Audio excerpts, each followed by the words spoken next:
Start. Good afternoon. You're all very welcome to this third session of the seminar series Status Check, 20 Years of the Equal Status Act, which FLAC is running in association with Trinity Law School. I believe there's a second Trinity Law School conference happening at the same time, but we have 350 people registered, which is absolutely fantastic and I think shows a huge interest in this event. Today's topic is Ireland's evolving equality architecture. I'm Eilis from FLAC, and I'd like to start by saying a few words about the equality infrastructure from an access to justice perspective. There is a striking synergy or interconnectedness between how we in FLAC define access to justice and the necessity and rationale for having a distinct equality infrastructure.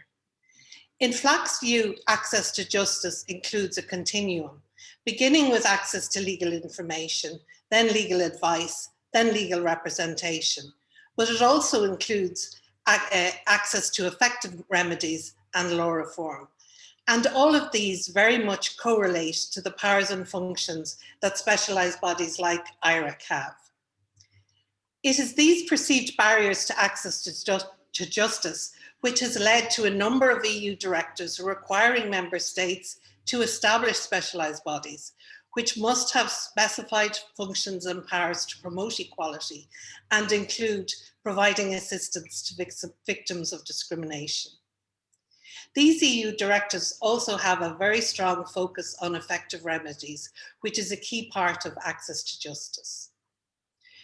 Looking at the context and the background, from an overarching context, there is the equality guarantee in the Constitution, but it has not been a significant source of protection for the groups that come within the discriminatory grounds in the equality legislation, such as travellers, people with disabilities, members of the LGBTIQ+ community. Constitutional rights are often considered in this context to see whether they can be used to defeat rather than enhance or support equality claims.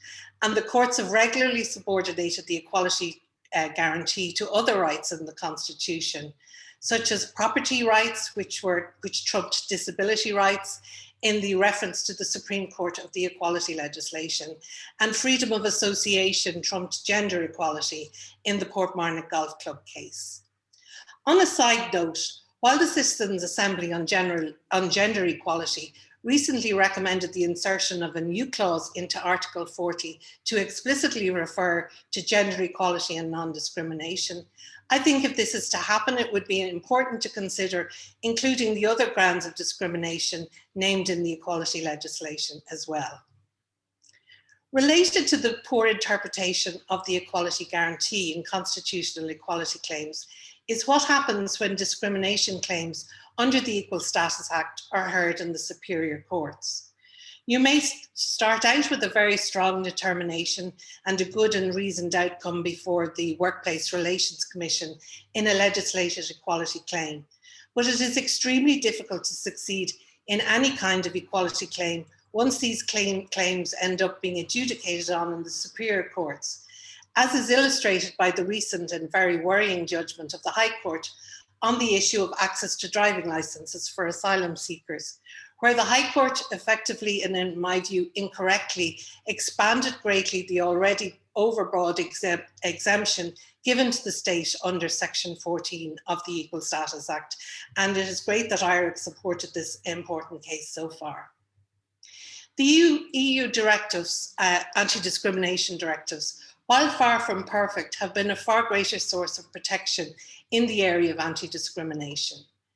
Judy Walsh in the first seminar referenced the recent case of the Court of Justice on age discrimination, which held that the Workplace Relations Commission can disapply national legislation if it conflicts with EU law. That case went on so long, I think both the Equality Authority and IHREC were involved in supporting it. Now, if I understand Judy correctly from the first session, it may be possible on the basis of this judgment of the Court of Justice, for example, to refer a claim to the Workplace Relations Commission under the Equal Status Act and assert that the criminal trespass legislation may be incompatible with the race directive. or ask the Workplace Relations Commission to interpret the equal status legislation in such a way as to bring an Garda Síochána within its prohibition on discrimination. This judgment makes the Workplace Relations Commission an even more important key part of the equality infrastructure.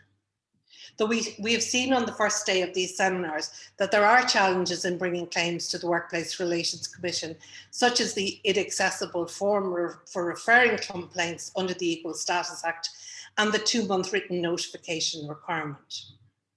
Another part of the infrastructure was that the equality legislation requires investigations of equality claims to be in private.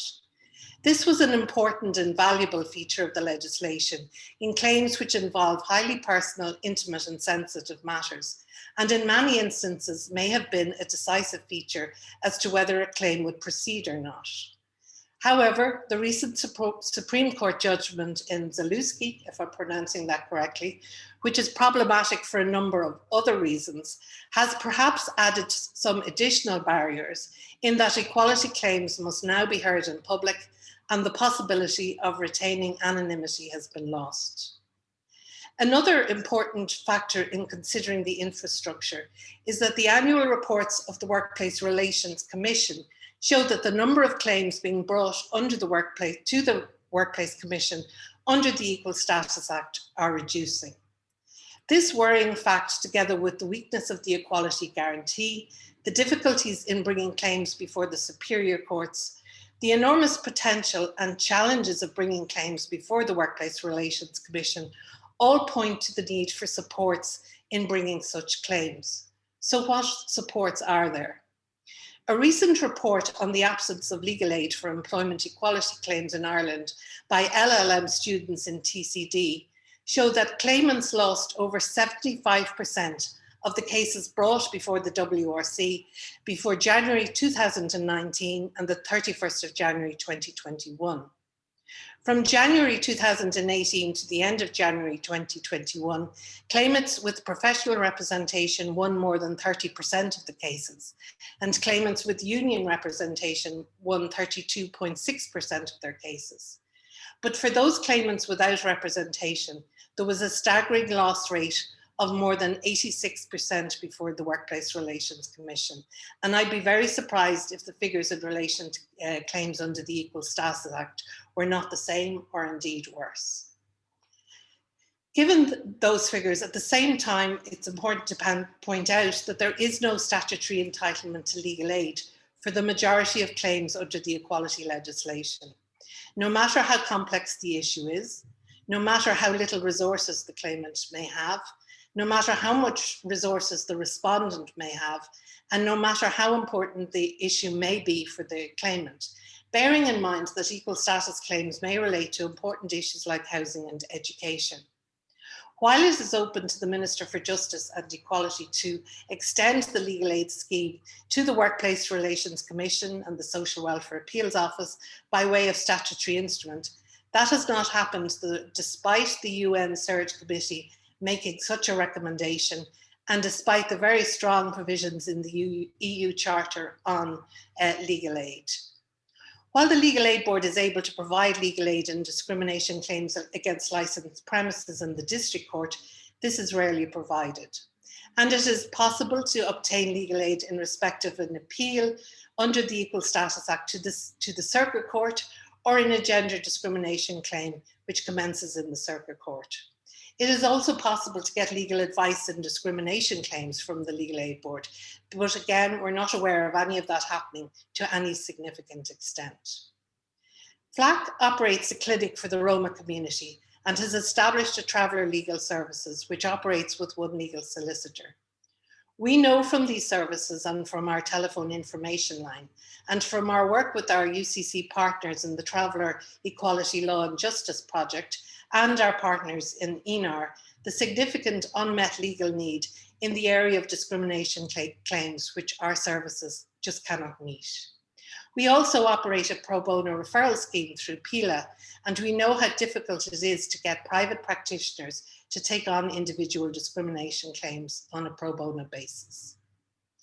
Due to limited resources, we in FLAC and the Traveller Legal Service try to engage in what we call strategic litigation and take on cases that may have an impact beyond the individual.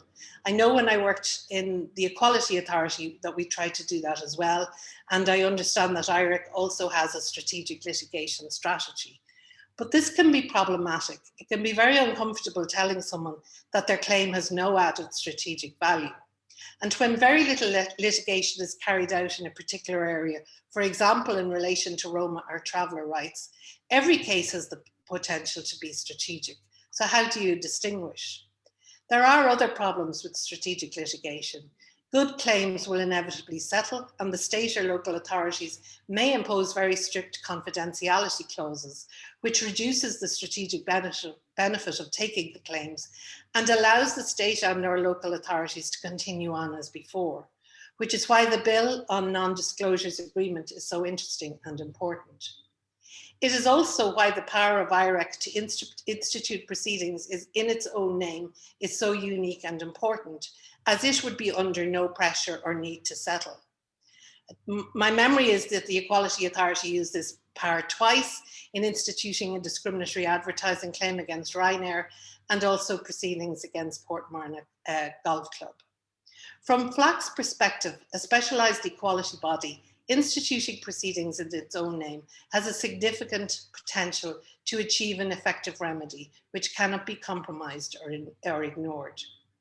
Another issue with the lack of civil legal aid is that if you only bring strategic cases, it is likely that there will not be a sufficient body of case law to establish a culture of compliance, so that potential respondents think it is unlikely that a case will be taken against them if they don't comply with the law, and the law then goes largely unenforced. At various times, Ireland has been regarded as a leader in terms of equality protection. At one stage, Ireland was at the forefront of Europe in terms of protection against sexual harassment, which was due at least partly to the organised specialised body, the original specialised equality body, the Employment Equality Agency, taking cases to the Labour Court, which established groundbreaking case law. And I'm old enough to remember Evelyn Owen in the Labour Court and Sylvia Meehan in the Employment Equality Agency championing these cases. There was significant concern when the Employment Equality Agency changed into the Equality Authority and the discrimination grounds increased to 9 grounds of discrimination, that gender would lose out in a multi-ground situation. Now, the scope at that stage also moved beyond employment to the provision of goods and services, accommodation and education. And again, Ireland was perceived to be at the head of Europe in terms of equality protection. Equally, when the Equality Authority was brought within IHREC, there was a concern that equality or anti-discrimination would lose out to more traditional and familiar human rights. And this came at a time when the equality infrastructure was being dismantled and after severe cuts to the Equality Authority budget. It is clear that there are potentials and challenges in all of these arrangements, as I think is highlighted by the last important part of the infrastructure worth mentioning, which is the unique public sector equality and human rights duty introduced by Section 42 of the 2014 Act, which imposes an obligation on all state and public bodies to have regard to the need to promote equality and human rights in all of their functions. And this should put the mainstreaming of equality at the heart of policy making. Finally, the programme for government commits to expanding the discriminatory grounds to include socioeconomic status. We have seen from this seminar and the interest in it that there seems to be a growing appetite to put Ireland at the forefront in terms of anti-discrimination. And I look forward to hearing now from our speakers about how best that can be achieved.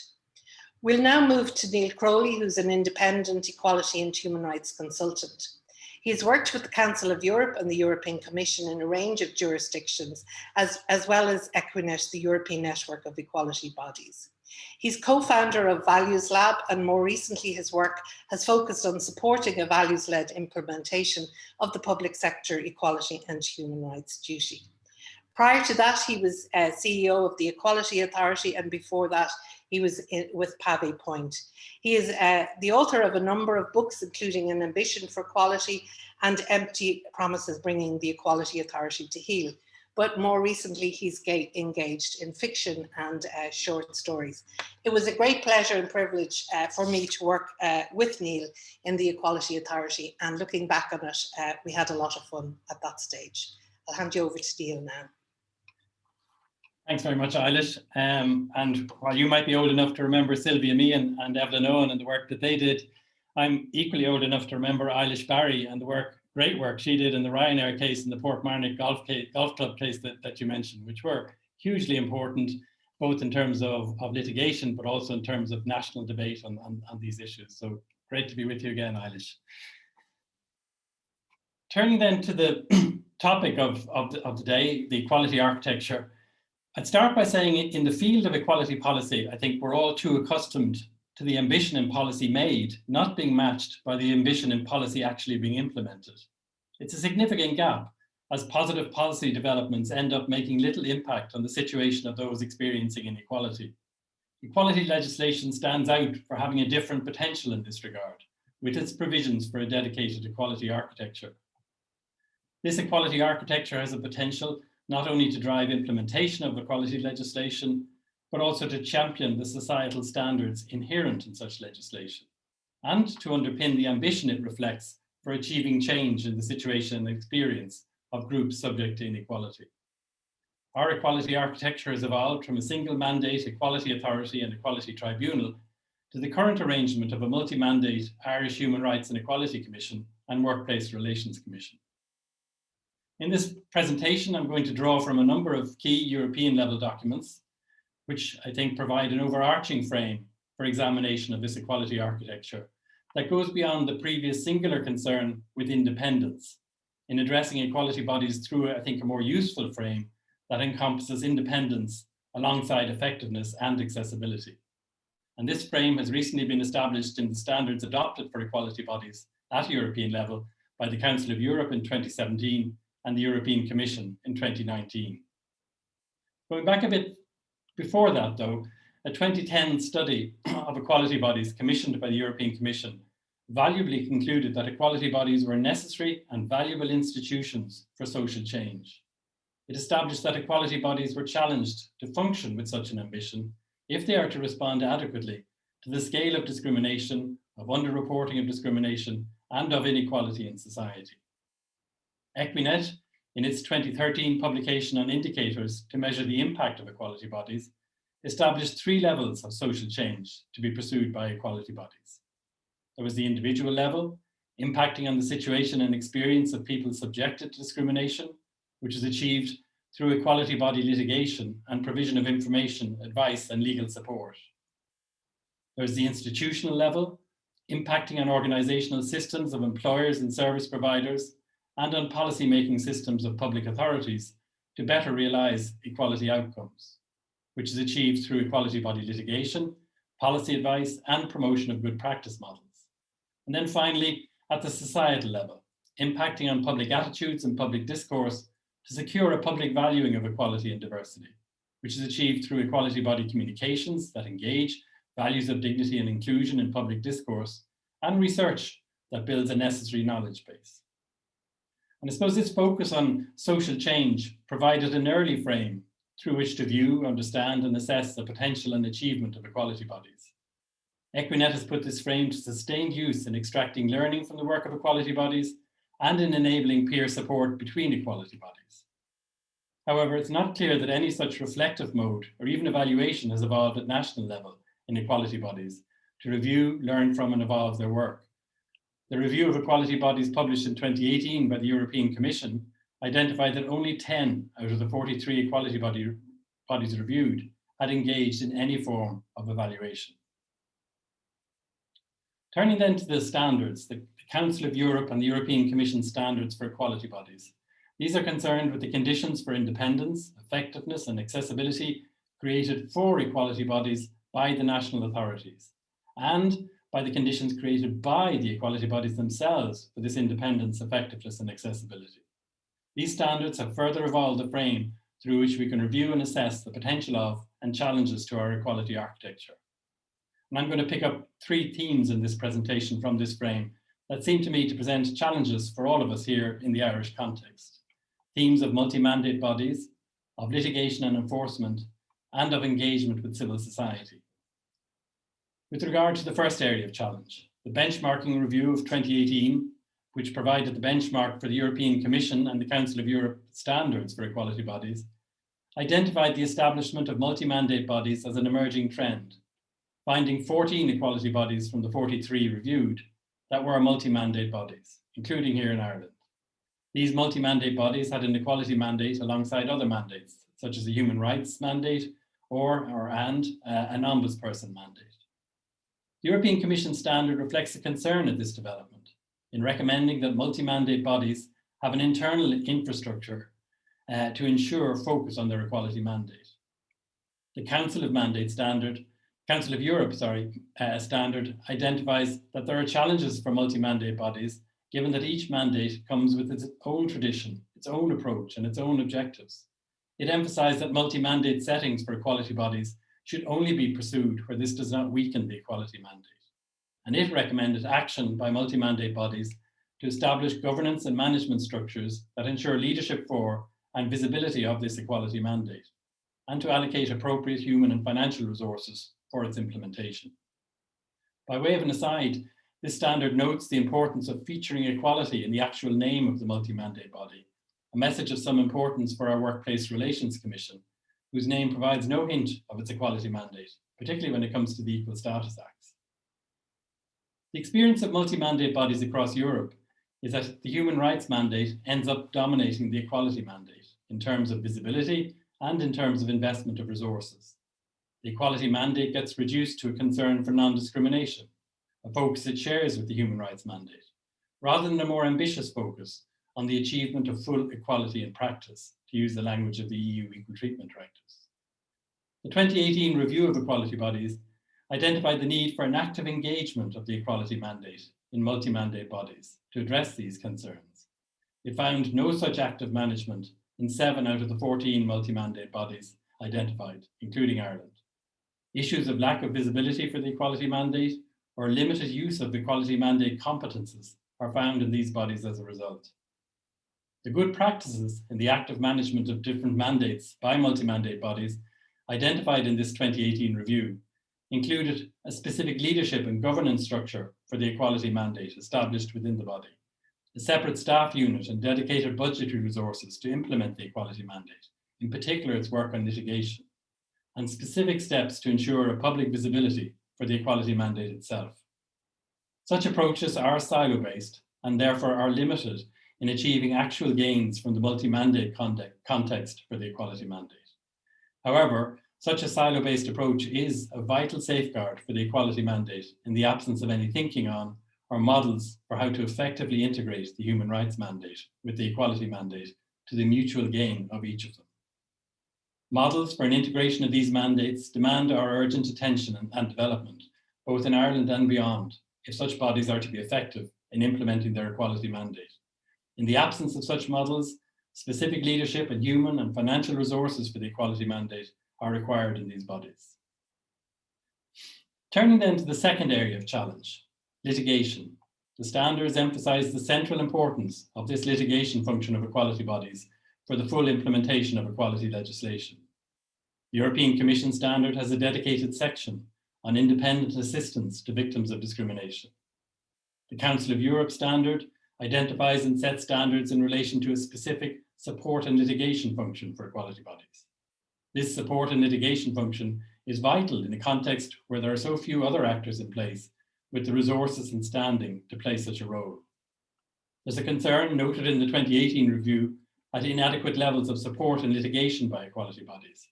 The review identified 17 equality bodies out of the 43 reviewed being hampered in such work by limited competences to implement this function, and 25 equality bodies being hampered by the tension inherent in their mandates, combining both a casework decision-making function with a support and litigation function.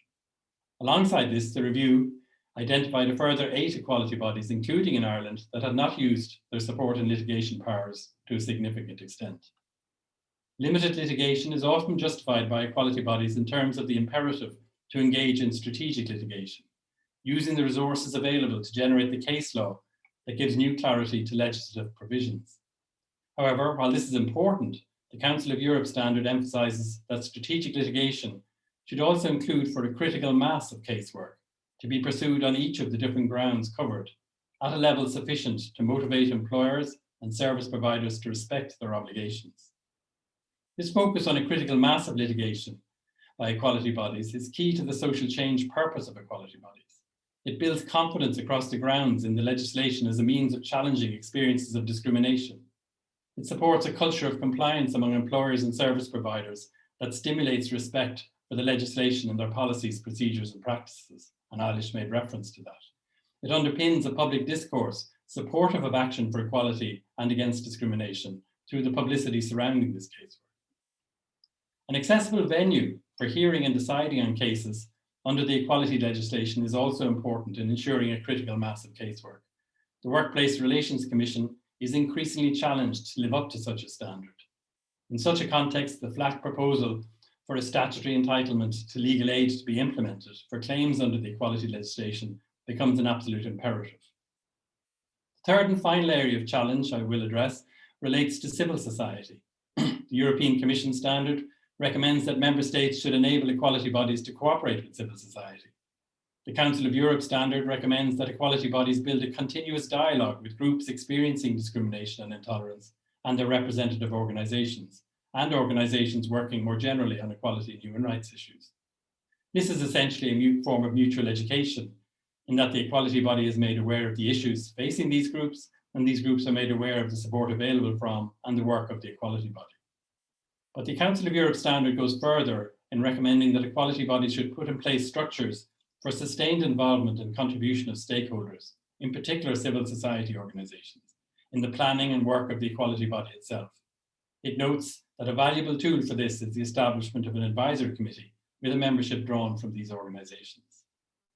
The 2018 review identified that formal stakeholder engagement was evident in only 12 of the 43 equality bodies reviewed.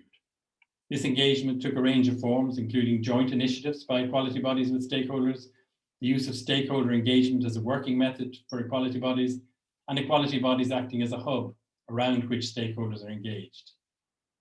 The review identified that this lack of stakeholder involvement is sometimes argued by equality bodies as serving to protect their independence, noting, however, that this interpretation of independence impedes effectiveness. The independence of equality bodies, however, can't be seen in terms of creating some form of hallowed separate space free from such engagement with stakeholders.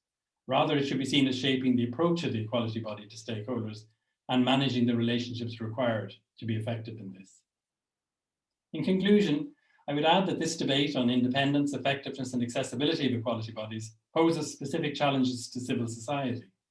Civil society came into its own in this regard with the demise of the Equality Authority in 2008. In organising to defend the equality architecture at a moment of crisis, a unique coalition, the Equality and Rights Alliance, was formed. Over subsequent years, the Equality and Rights Alliance moved from defending an equality architecture under attack to putting forward a roadmap for its restoration and evolution. With the establishment of IHREC and the Workplace Relations Commission, it moved to a role of monitoring standards for their independent, effective and accessible operation, acting as a supportive watchdog on the equality architecture. This civil society contribution, however, has diminished with the demise of the Equality and Rights Alliance due to lack of funding in 2019. If we want an independent, effective and accessible equality architecture, we need to re-establish such a coalition, investing in its role of generating new thinking for the design and functioning of this multi-mandate equality architecture, and in monitoring its operations and impact against European standards. These standards pose challenges, offer a valuable focus for debate and invention, and should underpin a further strengthening of our equality infrastructure and how it operates. It's important that they get the attention they deserve, and in particular in any forthcoming review and revision of the equality legislation. Thanks very much.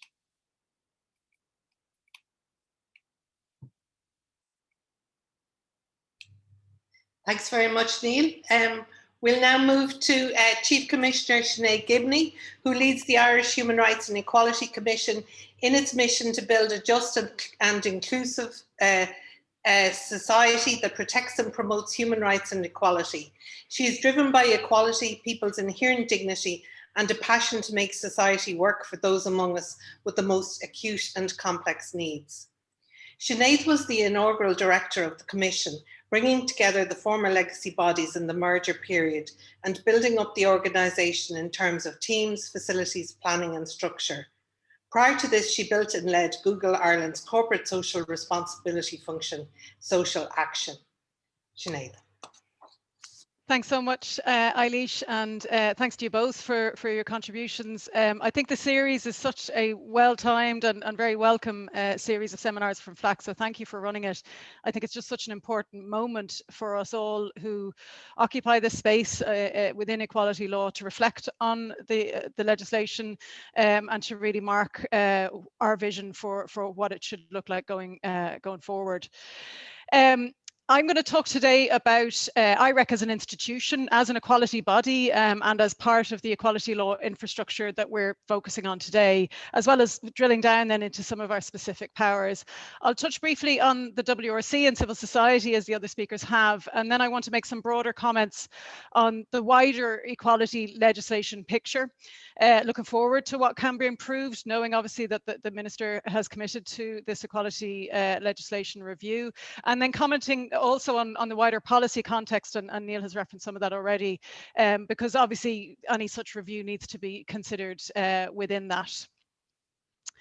Ireland's current equality legislation is, for the most part, a floor below which we agree to not fall, if you like. So it's not so much that it speaks to the better angels of our nature, but perhaps to curb the more baser human instincts like prejudice and bias.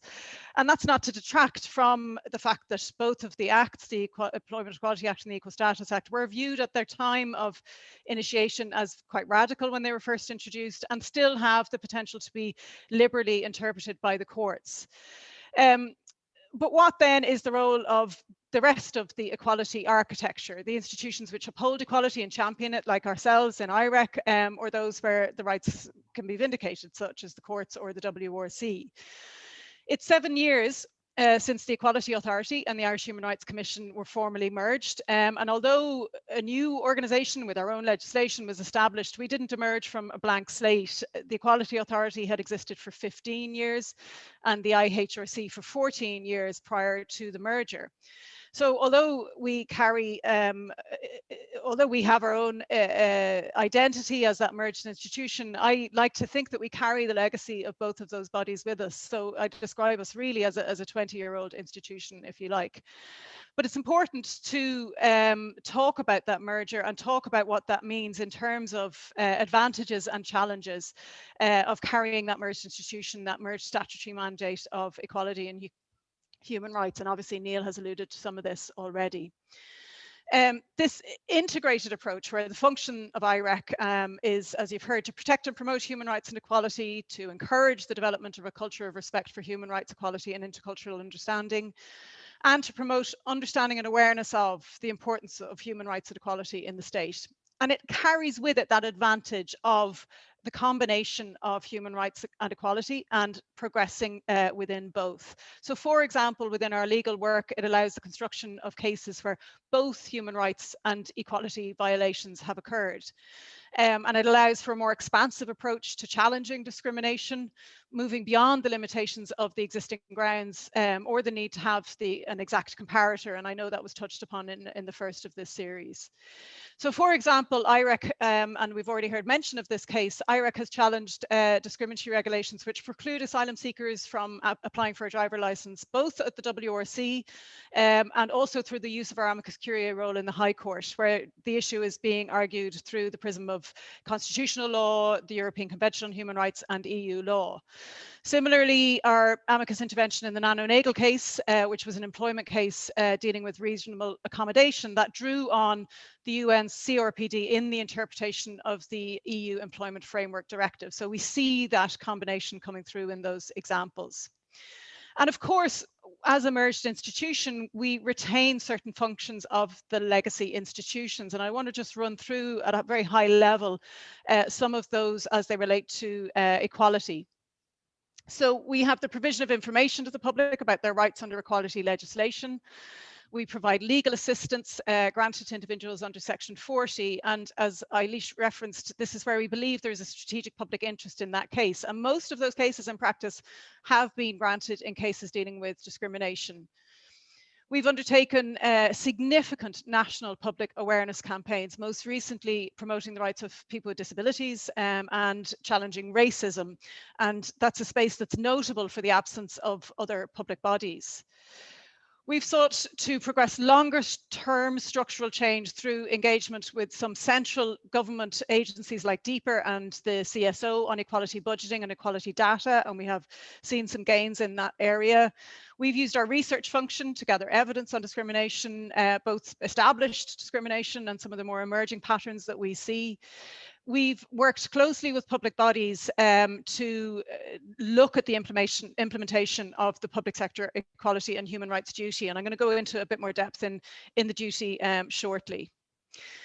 And as mentioned by Judy Walsh in the first of these sessions, we've exercised our power to initiate equality reviews in a number of sectors, including access to public housing for non-EEA nationals, access to interpreters for people accessing medical card services, traveller accommodation services by local authorities, access to bank accounts for asylum seekers, the supervision of urine testing for drug users, and some of these are still ongoing, and those that have been completed, though, have seen great results. So, for example, in the treatment of drug users by HSE-run methadone services, and more recently, a very public declaration by all of Ireland's retail banks that they will now accept asylum seekers' state-issued documents in applications to open an account, and that was on foot of our equality review engagement. So we also have powers which we have not yet used, and that includes the power to initiate an inquiry where there's evidence of serious violation of human rights or equality, and it's important that that does connect to both human rights and equality. And there's no question that there are issues here when it comes to that section of our legislation.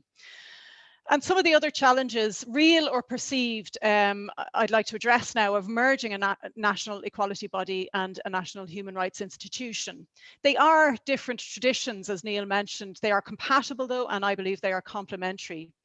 Sometimes they're loosely categorized as referring to individual rights versus the rights of the collective, but arguably human rights does include collective rights, the so-called third generation of rights, for example, to healthy environment, cultural heritage. Those can only be realized as a group.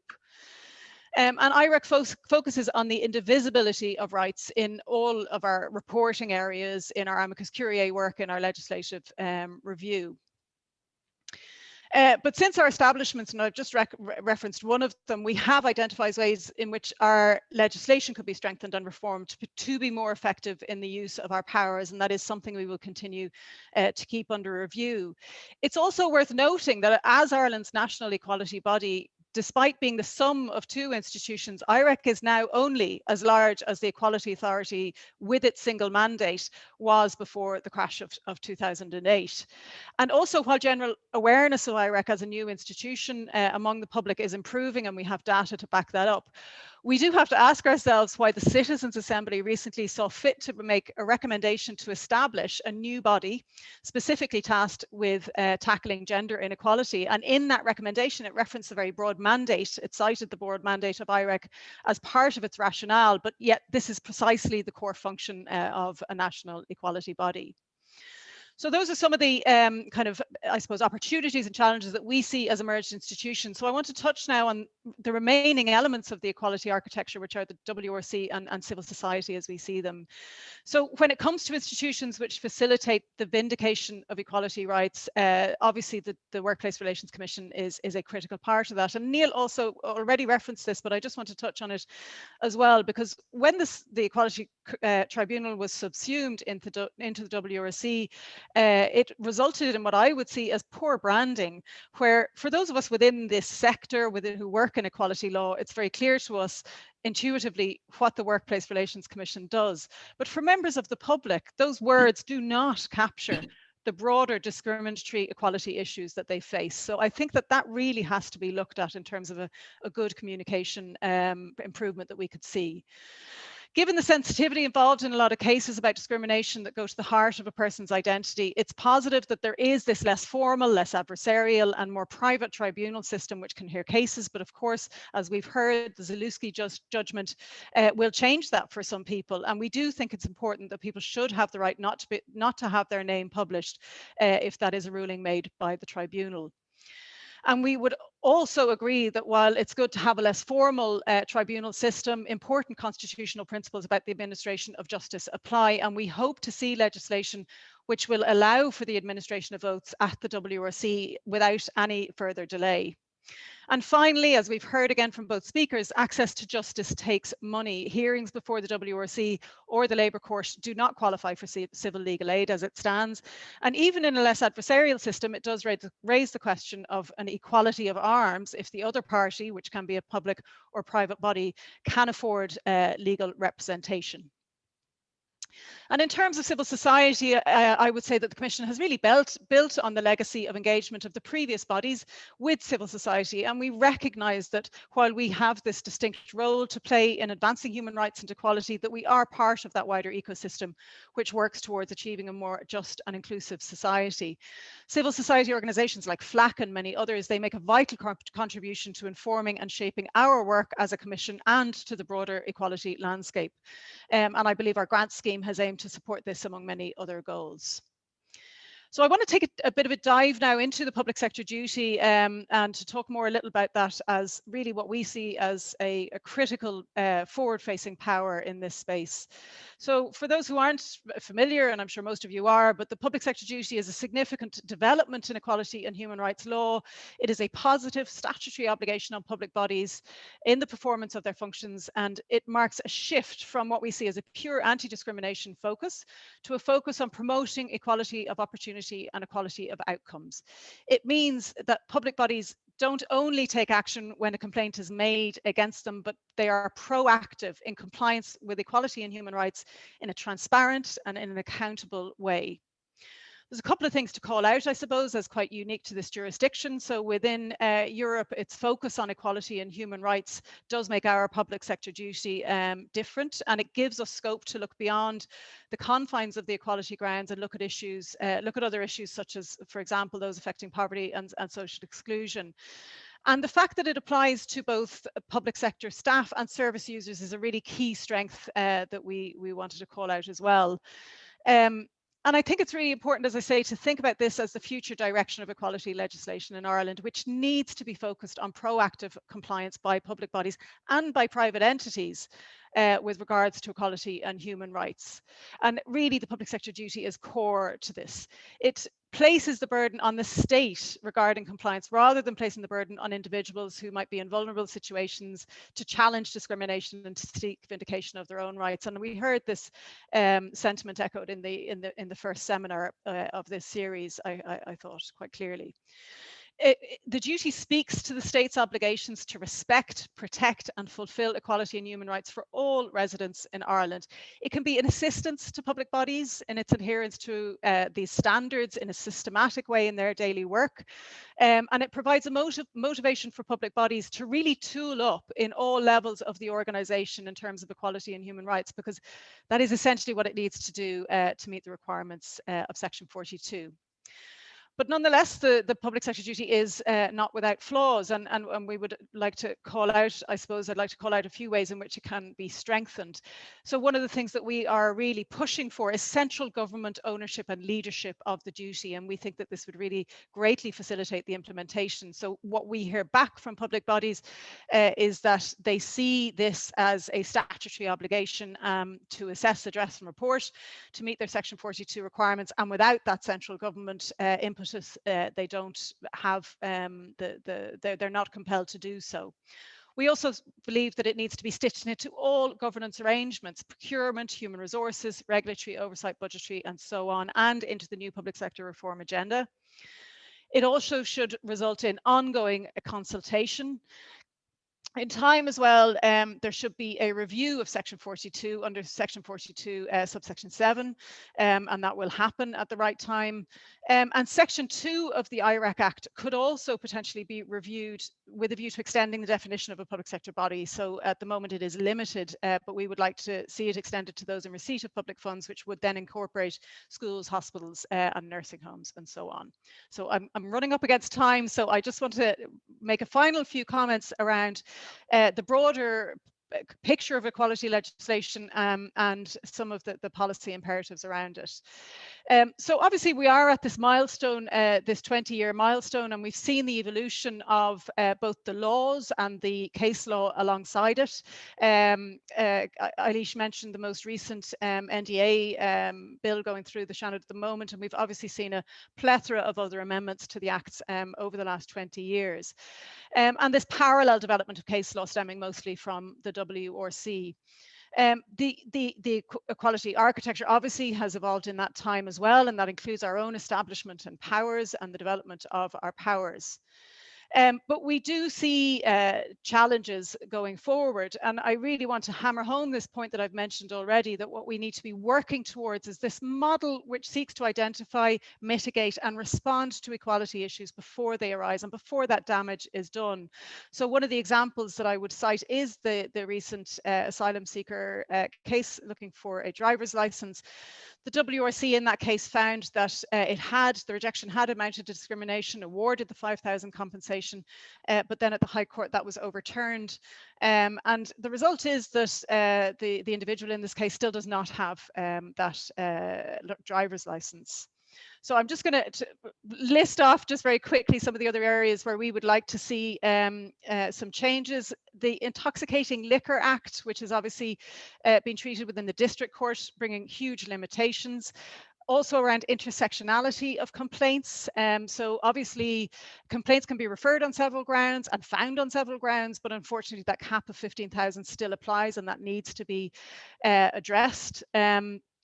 And that may take some specific legislative provisions to address that.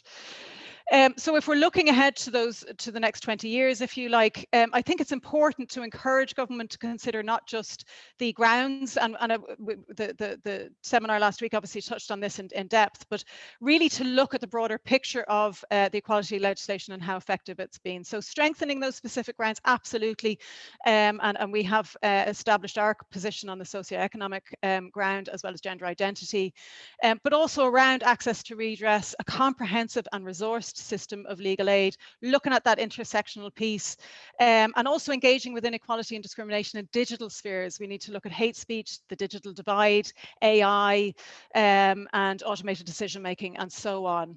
So I've kind of run out of time and I haven't really got to the policy piece, but I know Niall did a very good job of touching on that anyway, and I'd be happy to answer any further questions on it in the question section. But for now, I'll hand back over to Eilis, and thank you very much. Thank you very much to both of you. That was really interesting. We have a number of questions that are coming in, and I suppose to a certain extent some of you have dealt with some of the questions, but there's a question thanking you both for your excellent and insightful presentations. And given the challenges in enforcement in this area, are there any additional enforcement tools or powers that could serve as useful? Sinead? Well, I think I mean, I touched on, I suppose I wanted to go into detail on just one, which was the public sector duty, but I do think the other enforcement powers of our own enforcement powers, you know, can be built upon. I mean, we're 7 years old as an organisation and carrying that 20-year legacy, but I do think it's taken a little time to just get our heads around the legislation and the implementation of these powers. But I'm excited about the area of enforcement under my term. That's certainly an area that I want to see us progress, and that's enforcement within the public sector duty space specifically, but also building on the equality reviews, codes of practice, the equality action plans, and so on, because I do believe it, exactly as I've said, takes us away from that that space where the individual obligation is primary into a space where we're dealing with things as they arise. Thanks, Sinead. Niall, can I just ask you about the research you quoted, which talked about having a critical mass of cases and the necessity to have a critical mass of cases. And I'm just curious, is there any country that is actually doing that? Is there any specialised equality body across Europe that is doing that? Because I remember from working in the Equality Authority that it was very hard to establish a critical mass of cases that went across all of the grounds, and that there was a huge demand for representation, particularly say on the gender ground in pregnancy discrimination or maternity rights cases, and we could easily have used up all our resources to do them. And I believe with the current COVID crisis, I'm sure today there would be equally an equivalent amount of demand for representation in equality cases on the gender ground. And then on the equal status side, we were absolutely snowed under with requests for representation in terms of access to discrimination or discrimination claims in terms of access to licensed premises. So I'm just interested, does the research or the standards throw up any light on what constitutes a critical mass of cases? And then how do you make sure that all of the grounds receive appropriate attention? Thanks, Eilis.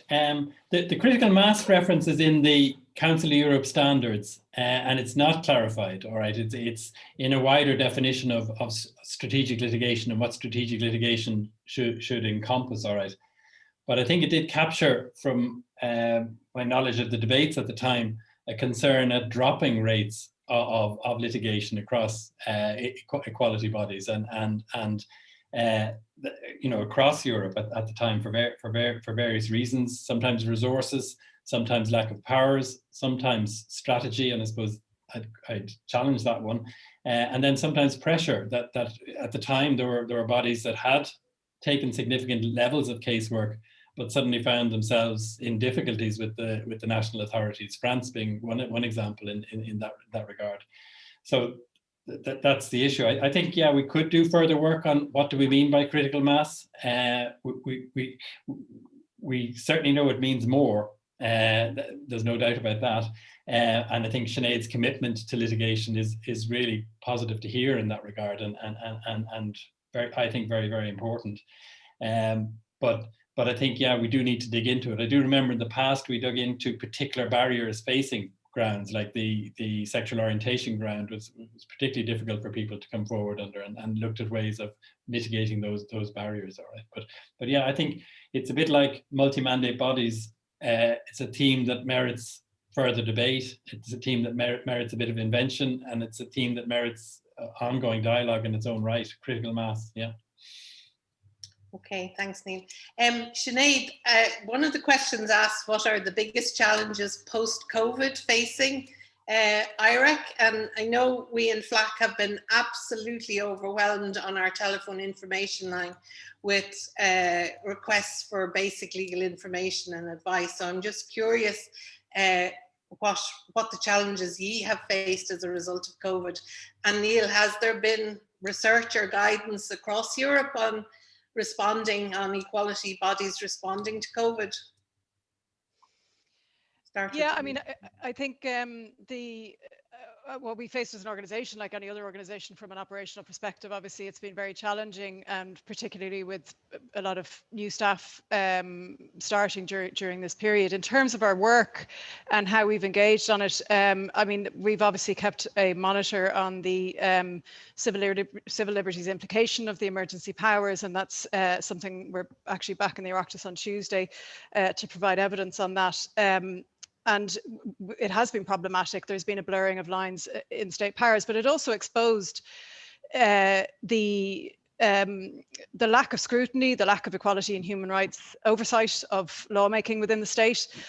So I would see it as an opportunity. I mean, I think what happened, you know, really brought to light a lot of the issues that we probably know and are familiar with, but brought that to the attention of a much more mainstream and wider audience. So I think we have to use that and capitalize on it. I mean, I think the other thing that would come to mind immediately is really the accommodation settings that so many people find themselves in, and that really stretches into congregated settings, institutional care, direct provision, and places where people were simply unable to deal with the public health measures that have been introduced, and that has proved so problematic in so many instances, obviously. So those are some of the key things that we would have seen come through. Okay. At a European level, Equinet, the European Network of Equality Bodies, have tracked the work of equality bodies across the European Union in relation to COVID-19, and has produced a report in some of the learning from that work.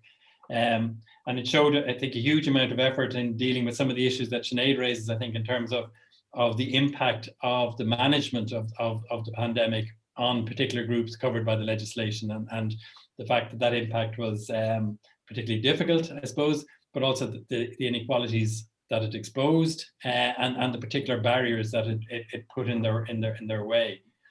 One of the big issues came up was where there is a public sector duty that it was not being implemented in the COVID response, and that there was a significant failure in that regard. If it was being implemented, it was being implemented after the effect in a way when it would have been much more valuable to do it at the time of preparing it. So that mindset of a public sector duty hasn't stuck anywhere yet, and certainly hasn't stuck here in Ireland. And then it has shifted the agenda a bit. I think health and health services are much more on the agenda of equality bodies. Certainly the areas that Sinead referenced in terms of accommodation, much more on the agenda. The care infrastructure and the model of care on the agenda. And then another one I'd add was the whole area of digital inequality and the move of public services online and the inequalities that has exposed and how they might need to be addressed. So I think what it's done is it's shifted agendas for equality bodies across Europe, but I agree it's absolutely opened up opportunities as well, you know, in terms of a society committed to solidarity, care and interdependence in responding to a pandemic is a society that should be concerned with equality, and that's a wave that equality bodies should be riding on at the current moment in terms of policy and provision. Thanks, Niall. Sinead, do you want to add to that?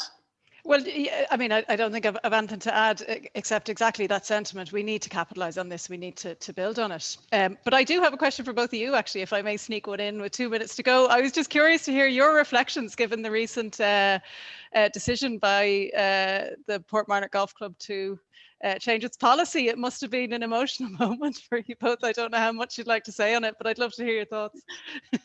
I'll leave that to you, Niall. Not sure my thoughts are in a public forum. Well, I suppose it's shocking how slowly change comes, you know, and such a fundamental statement of discrimination and statement of inequality from such an institution in society that it should have struggled on and held on to that position for over 20 years is truly extraordinary in that way. I think it raised issues in terms of the courts and the role of the courts in enforcing the Equal Status Act. But above all, it's a message of the urgency of work on equality issues. You know, we cannot take that long to change something so basic as that, and when there's so much else to be done. Yeah. Okay, we just my final question, I suppose, what we're hoping that will come out of the commitment to review the Equal Status Act, at least in terms of a socio-economic ground, is a proper review of the equal status legislation. And could you both just end with saying what are the most important things that should be included in future legislation to promote and protect equality? Niall, I'll start with you and let Sinead finish. Thanks, Eilis. I love these seminars where you're warned about the questions you're going to be asking in advance. Okay, I think in reinforcing the equal status legislation, I would take the opportunity to focus in on the public sector duty as well at the same time. I would strengthen enforcement of the public sector duty. I would extend the public sector duty into the private sector as well. I like Sinead's mention of that. I think that would be really important. In terms of the equal status legislation, I would improve the sanctions. The sanctions are not dissuasive. They're in breach of the directives, I believe, in that regard. I would also remove the exemption in terms of anything that can be done under anything that is done under existing legislation is not deemed to be discriminatory. That just almost absolves the public sector from the provisions, and that absolutely must go this time. And finally, I would introduce a socioeconomic status ground, and I think that's a real gain from the integration of equality and human rights, the emergence of debate on that ground. It needs to be included now in the equality legislation. Sinead? Yeah, I mean, I won't repeat what Niall has called out, except the last one, the socioeconomic ground, I think. And also just to look at other ones as well. I mean, we're seeing in other jurisdictions the consideration of other grounds, such as I was looking at the Crown Act in California, for example, where racial discrimination is now looking at physical features as a manifestation of that discrimination and how that can be legislated for. So really kind of looking at the contemporary picture of discrimination and how the grounds can encompass it.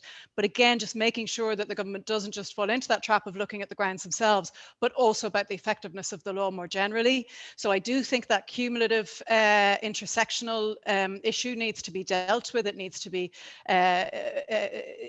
people need to be able to deal with multiple pieces. I mean, just to go into a little bit more detail, because I rushed through it at the end there, but I do think we also have to engage with inequality and discrimination in the digital sphere. So there's legislation at the moment, obviously looking at hate speech and hate crime, but also then the digital divide needs to be looked at, which Niall just mentioned has been so critically exposed during the last year. But also we saw last year with the Leaving Cert our first taste of what AI can look like when it discriminates, and that is going to be a feature. So algorithms, machine learning, automated decision making have to be catered for within the next generation of legislation. Issues to goods and services digitally. So education, you know, has been available over the COVID period online, but working will be more remotely facilitated. And how does that play out in terms of discrimination? And the positive duties on private organisations, absolutely. And data, we really need to critically strengthen our data so that we can measure what we can't measure, we can't change. And I think that all needs to be looked at. And I would welcome, as Niall references, that this is more broadly looked at all of the different pieces of legislation where we see this, including the IHREC Act, our own act. So I think that more wholesome picture, absolutely, let's take a look at all of it. Okay, well, thank you both. That was really enjoyable and a very thorough discussion, I think, on the challenges facing us. I also want to give a big thank you to the very impressive Michael Feeney, who's been engaged in sign language interpretation all along, and to the FLAC team, Chris Bowes, Susan Dennehy and Caroline Smith, and our colleagues in Trinity, especially Sean and IT, who's made this all happen. The final session is on next Tuesday. We have a great lineup with Professors Sandra Fredman and Mark Bell considering the future of equality, and Minister Roderick O'Gorman will provide the closing address. So thank you so much, and thank you again, Sinead and Niall, and hopefully we'll see you all again next week. Thank you. Thank you, Eilis. Bye-bye, everyone. Bye.